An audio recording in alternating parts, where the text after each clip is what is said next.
It is June here in Zone 5A, Minnesota, and my 3,700 square feet of gardens are planted and showing life. I have perennials in food forest grocery row gardens as well as unfinished projects going on. I'm giving you a full tour of all 11 gardens. Let's see what survived and what is struggling. Let me know in the comments below, how has the weather been with your gardening so far in this season? This is my east island. It is 11 feet by 34 feet, and so that equals 374 square feet. This is an Asian pear tree. I have it kind of on the outskirts of the actual island itself. These are our raspberries coming into fruit next. We have a lot of plants tucked into this island, as you can see. These raspberries were where I had transplanted some in a previous video, and they definitely were all dead. So I put new ones in. That I think is a honeyberry, but it's never made a flower. My comfrey is looking amazing this year. It flowered. I got to see my first bumblebee over here. We have lots of garlic tucked into places, as well as strawberries as a ground cover. It's all about growing in layers. Honestly, the strawberries here at the edge have been getting munched on by I don't know what. And look at the grass situation. We're just going to chop and drop it, let it feed the soil food web. I put mint in the ground. Let me know in the comments below how you feel about that. Here is some lovely thyme. Of course, we have to have some sage. These are supposed to be herbs that are perennials here in Zone 5A, but we will see how this goes. I also have parsley. I love parsley. I'd like to get it established like a bush here. And then oregano. New plant to me is this rhubarb. Check it out, baby rhubarb. My hardneck garlic is planted end of October, beginning of November. We pick the scapes off in the next couple weeks, and we usually harvest the garlic in July. Here you can see some of my asparagus. I didn't pick any of it this year. More comfrey. This is a different Asian pear to go with the other one, so it has a friend. My chives are placed at the base of the fruit tree, and then right next to that we have our Egyptian walking onions. Look at them grow. You'll find more raspberries tucked in this row as well. Now, I do have a bunch of volunteer trees like you see here, and if you haven't seen my short where I am rescuing baby trees, go ahead and check it out after this. We are growing blueberries. I do have 2 different kinds so they can talk to each other and cross-pollinate and make me some blueberries. So here's an overview of that food forest little island that we just went through. This area gets the morning sun. This new project is where rain flows towards the new deck that just got put in, so I tried to pick out plants that are going to be perennials, that are okay with being in rainwater. I also threw a bunch of seeds. Wherever you see black dirt, hopefully there's going to be seeds, flowers growing there. Here's what we put in: black-eyed Susan, phlox, bellflower, 2 coneflower colors. These are all supposed to be perennials for 5A, 4B, and then bee balm. Now my rain garden is not looking the way I wanted it to. I established this last year with plants that I ordered in a kit from a Minnesota rain garden group, and I am rich in chickweed, okay? So throw out all the ways you want to use chickweed in the comments below. I hear there's lots of cool things. I seed bombed this. I threw all kinds of things like hollyhock for sure, I know, and I'm not seeing any flowers germinate, and I'm a little upset about it. That's flowers. It's gotta be. I don't know what to do. Welcome to the strawberry patch that is very mismanaged, and it is terrible to harvest from. It has been raining every single day. It is mud. All the plants are wet, and I'm getting lots of strawberries. Check it out. I've had at least 6 of these tray containers that I like to use, these baskets. They have holes in them and they're easy to carry. I can give one to each kid and they can help me pick the berries. Most of them have a decent size. We're trying to come up with all kinds of fun things to use these strawberries, so put your ideas in the comments below. Welcome to the original garden that has been on this property for 30 years. I don't actually live here where I garden. I drive to this place to check on the gardens as much as I can. Right here I have rows of popcorn. I planted a popcorn that was grown in Minnesota. We'll see how that does. Of course, I have a row of sunflowers on the north end of this place. This, let's see. This is a 20 by 30, 600 square feet. So I've got some beans for drying, and I'm growing radish. I don't see any of the lettuce that I planted though. There's carrots mixed in with this. Here's another row of carrots and onions. I am a carrot lover. I need to plant more carrots as soon as it's not muddy out, of course. Peas are another one of my favorite gardening snacks. We have shelling peas. We planted Wando and green arrow. We like to trellis them. I'm using boards in between these onions to help keep weeds down and kind of keep the soil moist, but we've gotten enough rain. Now here is a bunch of disappointment. All these plants should be triple the size of this. I don't know what to do here. It's supposed to be cabbages, broccoli, maybe kohlrabi.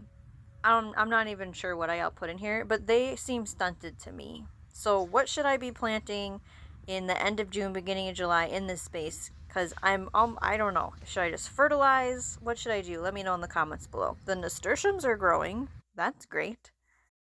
Look at this. I planted sugar beets and then regular beets for juicing, beets for grilling. It looks like I'm just growing grass, to be honest. Like, you can get up close and you can see the celery that was ate down and is regrowing. Nasturtiums look okay. I see a little bit of red beets in there.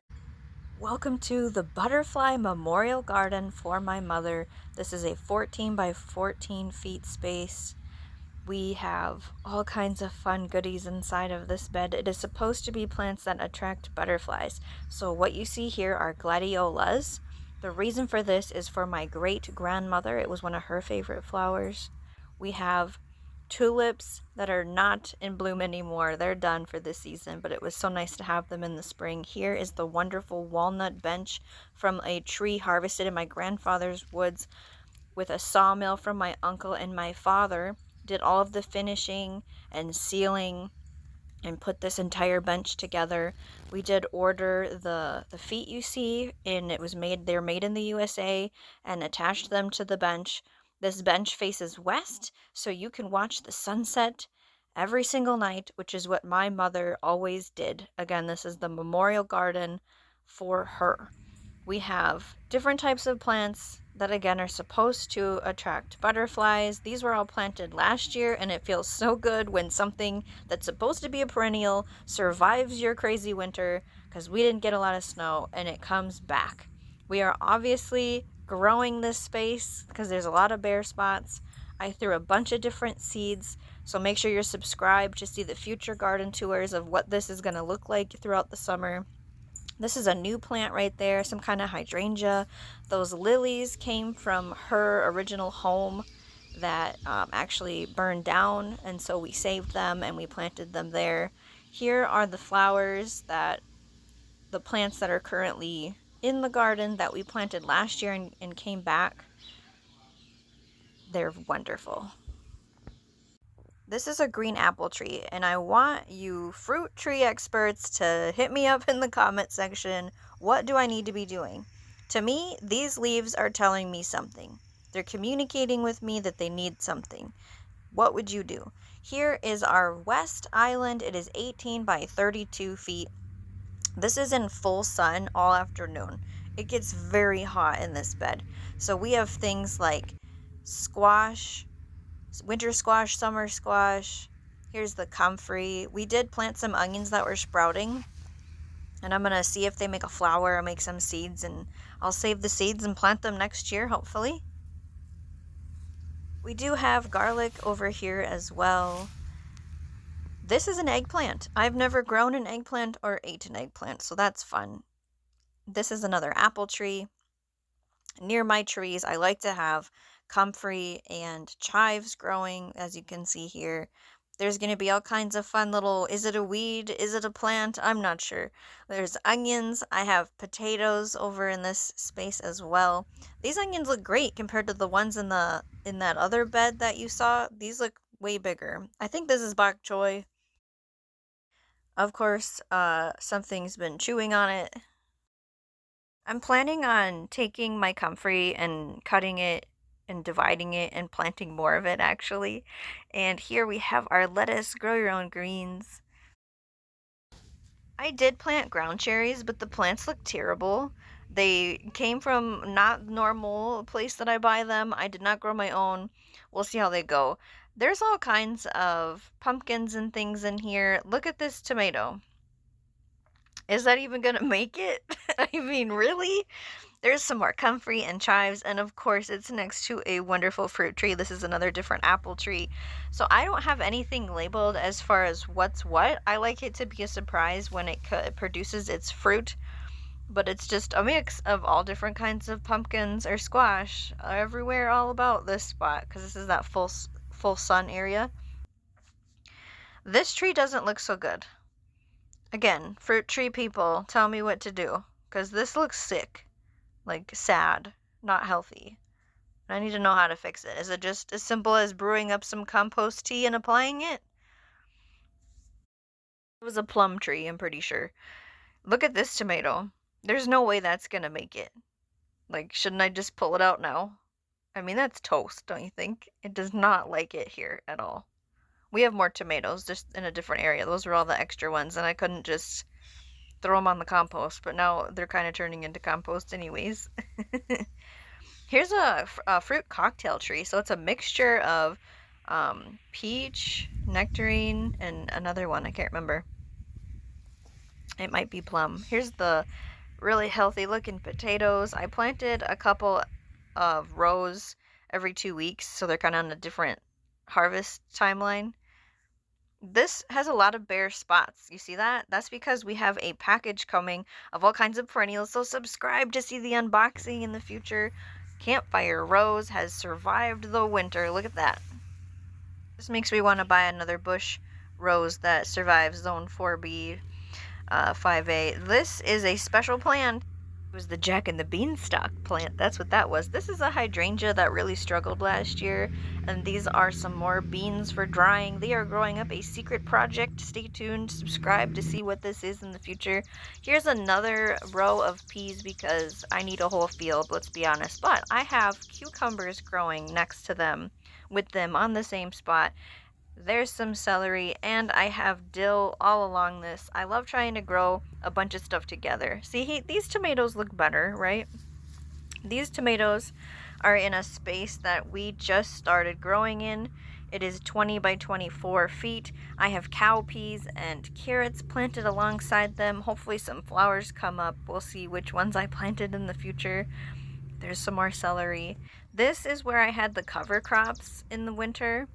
I have basil as well under the tomatoes, of course. Now, I also have a border around this whole garden of different flowers. For sure, marigolds. Check out the leaves on this pepper. They went like dark purple black, but it's putting on new growth.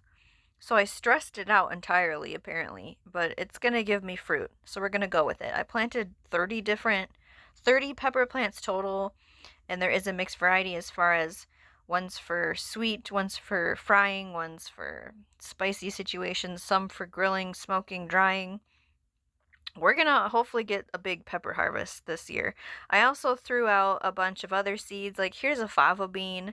There's a bunch of little plants growing everywhere. I just have a theme this year, and it's empty the seed packet, Shawnee. We're not bringing it back in. Broadcast seeds all over the place. Get rid of them. So we'll see what happens here. More marigolds, of course. And I was able to get some bush green beans in the ground. I had a little bit left in a seed packet. I'm actually not a huge green bean girl, so just a little tiny row. Look at this project. So this is our melon patch. It's 19 feet by 28 feet, and I planted clover, white Dutch clover, and I had not a lot of good germination, as you can see, but there are baby melons growing. We have a mix of cantaloupes, honeydews, actual red watermelon, yellow watermelon. I've never grown a successful watermelon in my gardening career. We mixed a little bit of nasturtiums in there and some other flowers. I really hope this patch is completely bursting and full of life. This is a new space. This is a new flower patch. It is 10 by 23 feet. Right now it has sunflower zinnias and some kind of knee-high flower mix that might perennialize, but what I want to do is really develop this in the fall and next year with a bunch of cool things. Let me know in the comments below, what is this plant? Do you know? What is the name? I have 4 of these all in a row here, and it is looking great this season. This is a peony or a peony that my aunt gave us, actually. My mother planted it before she passed, so it's fun to see the blooms coming from this. It makes me feel close to her. I actually want to collect peonies, one of each color now. This is a cherry tree. It's actually looking really healthy. We grow a tart cherry here in Minnesota Zone 5A or 4B. This is a nectarine tree. The leaves are so different compared to an apple tree. These rocks for this wildflower rock garden came from my grandfather's woods, and my mother and father placed them strategically here so I could grow. Well, I'm ended up growing on here. It's 4 feet by 32 feet. It's filled with all kinds of poppies and I don't know if it's bachelor buttons or blue cone flowers. There's all kinds of things. I don't even know what they're called. But this is taking care of itself. This is all from last year that either reseeded itself or what. But man, look at it explode. I love to sprinkle zinnias in this space. And my daughter and I planted some, but I'm honestly not seeing any come up. So I'm not sure what's happening here. But I encourage everybody to have a wildflower garden. This is our shade garden. Is on the north side of a shed. It's 4 feet by 40 feet. There's this plant that my mom planted. It's some kind of lily. And then I put in columbine and hostas, and they have been loving it over here. They were planted last year, and I feel like they're huge this year. So we're going to keep them. If you have any other plants that I could put in a shade garden, let me know. This thing is new. I think it was called Coral Bell, and if it survives all 4 seasons, I'm going to do every other and put more of those in because it's a fun contrast. And again, I am chickweed rich. Put out what you should do with chickweed, make it medicinally, whatever, in the comments. Thank you for walking through my gardens with me and listening to me blab on about all the things going on.